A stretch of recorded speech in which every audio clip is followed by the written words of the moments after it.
Hi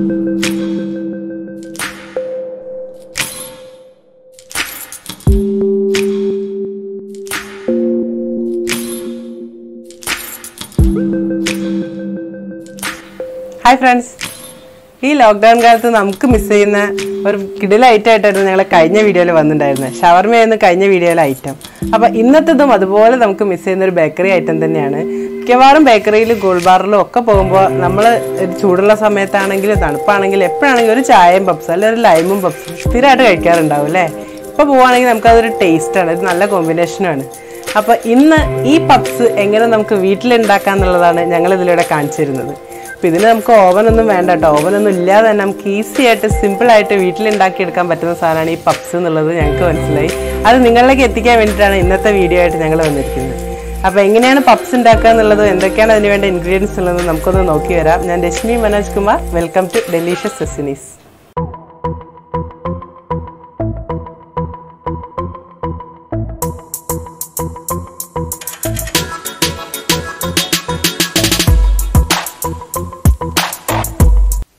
puffs ഉണ്ടാക്കാനുള്ള സാധനങ്ങളാണ് ഞാൻ ഇവിടെ എടുത്ത് വെച്ചിട്ടുള്ളത്. നമുക്ക് ഇതിനകത്തേക്ക് ഒരു 2 ഗ്ലാസ് മൈദപ്പൊടി, 2 സവാള, അര കഷ്ണം തക്കാളി, ചെറിയ കഷ്ണം ഇഞ്ചി, പച്ചമുളക്, കറിവേപ്പില, പിന്നെ കോഴിമുട്ട. ഞങ്ങൾ എഗ് പപ്സാണ് ഉണ്ടാക്കാൻ പോണത്.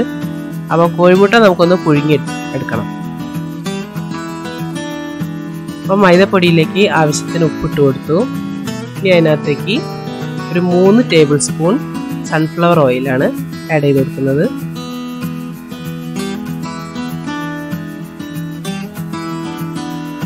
ഇനി അതിനകത്തേക്ക് 1 ടേബിൾ സ്പൂൺ നെയ്യ് ആഡ് ചെയ്ത് കൊടുക്കാം.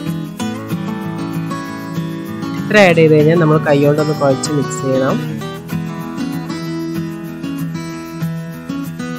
എന്നിട്ട് അതിനകത്തേക്ക് ആവശ്യത്തിന് വെള്ളം ഒഴിച്ച് നല്ല സോഫ്റ്റ് ആയിട്ട് കുഴച്ചെടുക്കാം.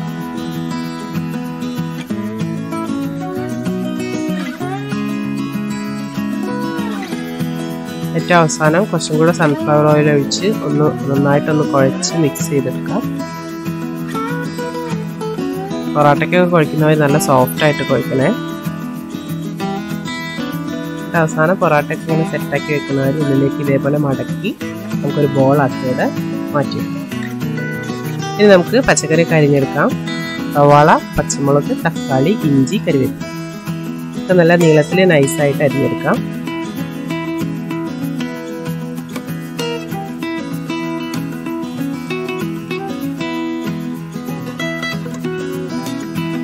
ഇതൊക്കെ നമുക്കൊന്ന് ഫ്രൈയിങ് പാനിൽ ഫ്രൈ ചെയ്ത്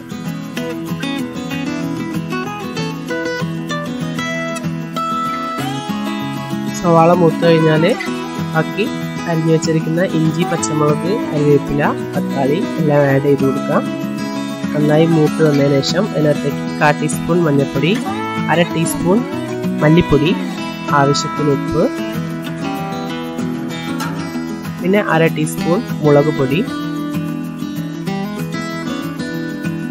പിന്നെ 1/4 ടീസ്പൂൺ ഗരം മസാല. ഇത്രയാണ് ആഡ് ചെയ്തിട്ടുള്ളത്. എല്ലാം കൂടെ മിക്സ് ചെയ്ത് ഒന്നും കൂടി ഒന്ന് മൂപ്പിച്ചെടുക്കാം. ഇവിടെ നമ്മുടെ ഫില്ലിങ് റെഡി ആയിട്ടുണ്ട്. ഇനി നമുക്ക് ഇതിൻ്റെ മാവ് ഉരുട്ടി ബാക്കി സെറ്റപ്പ് നോക്കാം. അതിനുവേണ്ടി മാവ് ഇവിടെ നമ്മൾ ആദ്യം റെഡിയാക്കി വെച്ചിരുന്നു. അതിന് വേണ്ടി അതിൻ്റെ അടുത്തേക്ക് നിങ്ങൾ മൈദപ്പൊടി, കോഴിമുട്ടയുടെ വെള്ള, പിന്നെ കുറച്ച് നെയ്യ് ഇത്ര അടുത്തെടുത്ത് വെക്കണം. എന്നിട്ട് വേണം നമുക്കത് പരത്താൻ തുടങ്ങാൻ. മാവ് ഒന്നും കൂടി ഒന്ന് ഈ രീതിയിൽ തൊട്ടാൽ ഇങ്ങനെ കൊഴിഞ്ഞു പോകുന്ന രീതിയിൽ സോഫ്റ്റ് ആയിട്ടുണ്ടോ എന്ന് നോക്കണം. എന്നിട്ട് അതൊന്നും കൂടി ഒന്ന് കുഴച്ച് സെറ്റാക്കി എടുക്കണം.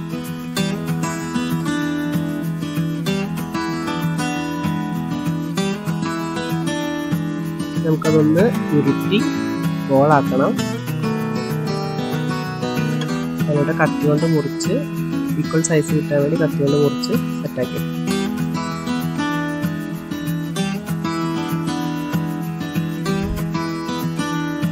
നമുക്കിത് ഓരോന്ന് പരത്തിയെടുക്കാം.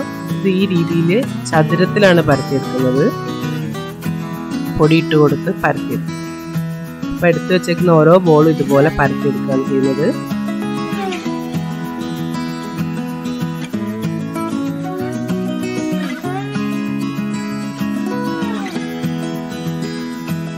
ഇതുപോലെ പരത്തിയെടുക്കുക. എല്ലാം ഇതുപോലെ പരത്തിയെടുക്കാം. അതിനുശേഷം ആദ്യം കുറച്ച് പലകേമിൽ കുറച്ച് പൊടിയിട്ട് കൊടുത്തതിന് ശേഷം ഒരെണ്ണം ഇതേപോലെ പരത്തിയത് എടുത്ത് വെച്ചതിന് ശേഷം നമ്മൾ അതിൻ്റെ മുകളിലേക്ക് ഒരു സ്പൂൺ നെയ്യ് ഇതേപോലെ സ്പ്രെഡ് ചെയ്ത് വെക്കാം. ഇനി അതിനകത്തേക്ക് കുറച്ച് കോഴിമുട്ടയുടെ വെള്ളം ഇതേപോലെ കയ്യിൽ മുക്കിയിട്ട് അല്ലെങ്കിൽ ബ്രഷിൽ മുക്കിയിട്ടോ കോഴിമുട്ടയുടെ വെള്ളയും ഒഴിച്ച് വെക്കാം. എന്നിട്ട് അതിൻ്റെ മുകളിൽ വീണ്ടും മൈദപ്പൊടി, എന്നിട്ട് അടുത്ത ലെയർ വെക്കാം.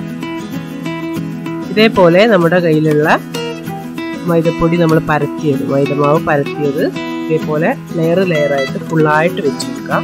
എന്നിട്ട് നമ്മൾ ഇതുപോലെ ഒന്നും കൂടെ പരത്തിയെടുക്കാം. അപ്പോൾ അതിലേക്ക് കുറച്ച് വലിപ്പം കുറവായതുകൊണ്ട് ഞങ്ങളിത് നിലത്തേക്ക് സ്പ്രെഡ് ചെയ്തിട്ട് അവിടുന്ന് പരത്തിയെടുക്കാം. മൈദപ്പൊടി ഇട്ട് കൊടുത്ത് ഇതുപോലെ പരത്തി ഒന്നാക്കി സ്പ്രെഡ് ചെയ്ത് കൊടുക്കാം.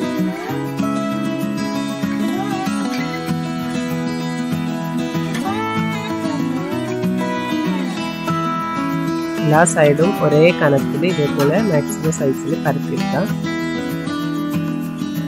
എനിക്ക് കുറേ നേരമായി വന്ന് നോക്കുന്നത് പപ്സായോ നോക്കിയിട്ട് പപ്സ് വലിയ ഇഷ്ടം. ഇനിയിപ്പോൾ നമുക്ക് പരത്തിയത് ഇതേപോലെ ഒന്ന് മുറിച്ചെടുക്കാം. ഒരു 6 കഷ്ണമായിട്ട് മുറിച്ചെടുക്കാം. അപ്പം ഇത്രയും ആവുകൊണ്ട് നമുക്ക് 6 പപ്സ് ഉണ്ടാക്കാൻ പറ്റും. ഇനി അതിനകത്തുള്ള ഓരോ പീസും എടുത്തിട്ട് നമ്മൾ അതിനകത്തേക്ക് ഫില്ലിങ് വെച്ച് കൊടുക്കുന്നു. ഇതേപോലെ വെച്ചിട്ട് അതിനകത്തേക്ക് ഫില്ലിങ് വെച്ചെടുക്കുന്നു. എന്നിട്ട് ഒരു മുട്ട പുഴുങ്ങിയത് നടുക്ക് മുറിച്ചിട്ട്, പപ്സിൽ കിട്ടുന്ന മുട്ടേൻ്റെ ഷേപ്പ് പറയാം, നടുക്ക് മുറിച്ചിട്ട് നമ്മൾ ഇതേപോലെ കമഴ്ത്തി വെച്ച് കൊടുക്കുകയാണ് ചെയ്യുന്നത്. ഇനി അത് ഇതേപോലെ കോണായിട്ട് മടക്കാം. കോർണറിൽ നിന്ന് മടക്കി നടുക്കോട്ട് വെക്കാം. ഈ രീതിയിൽ നമ്മുടെ കയ്യിൽ ബാക്കിയുള്ളതും കൂടെ മടക്കി സെറ്റാക്കി വെക്കാം. ഞാനിവിടെ എല്ലാം മടക്കി റെഡിയാക്കി വെച്ചിട്ടുണ്ട്. ഇനി നമുക്കിത് വേവിച്ചെടുക്കാൻ വേണ്ടി വേണ്ടു. ഇനി അതിൻ്റെ ഏറ്റവും പുറമെ നമ്മൾ ആ കോഴിമുട്ടയുടെ വെള്ള ബാക്കിയുള്ളത് ഇതേപോലെ ഒന്ന് സ്പ്രെഡ് ചെയ്ത് കൊടുക്കും. എണ്ണ ചൂടായിട്ടുണ്ട്. ഫ്രൈയിങ് പാനിൽ ഞാൻ ഇതേപോലെ പപ്സ് വയ്ക്കുകയാണ്. ഒന്ന് ചൂടായി വരുമ്പോൾ നമുക്ക് ഒന്ന് അടച്ചു വയ്ക്കാം. 2 മിനിറ്റ് കഴിഞ്ഞ് ഒന്ന് മറിച്ചിട്ട് കൊടുക്കുക. ലോ ഫ്ലെയിമിൽ വെക്കണേ, ഒരുപാട് തീ കൂട്ടി വെച്ചാൽ അത് കരിഞ്ഞു പോകും. അതേപോലെ മറിച്ചിട്ട് കൊടുക്കാം.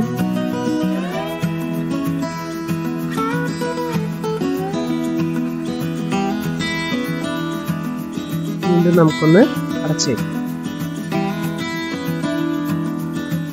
ഇനി അതിൻ്റെ എല്ലാ സൈഡും ഇതേപോലെ ചെരിച്ച് വെച്ചിട്ടൊക്കെ നന്നായി ഒന്ന് വേവിച്ചെടുക്കാം.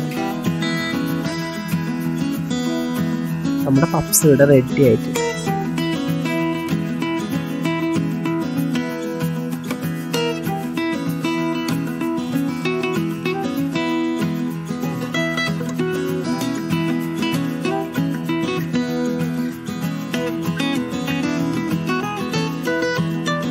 അപ്പൊ എങ്ങനെ ഉണ്ടായിരുന്നു നമ്മുടെ പപ്സ്?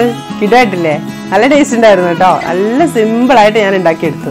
നിങ്ങൾക്കും തീർച്ചയായിട്ടും ഉണ്ടാക്കാൻ പറ്റും. വീഡിയോ കണ്ട് നിങ്ങൾ തീർച്ചയായും ട്രൈ ചെയ്ത് നോക്കുക. ട്രൈ ചെയ്തിട്ട് അഭിപ്രായങ്ങളൊക്കെ താഴെ കമന്റ് ബോക്സിൽ ഇടണേ.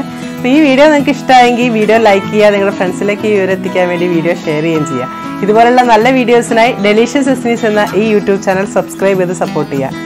ഇതുപോലുള്ള നല്ല വീഡിയോയുമായി ഇനിയും വരുന്നതായിരിക്കും. ഞാൻ ലക്ഷ്മി മനോജ് കുമാർ, സൈനിങ് ഓഫ്.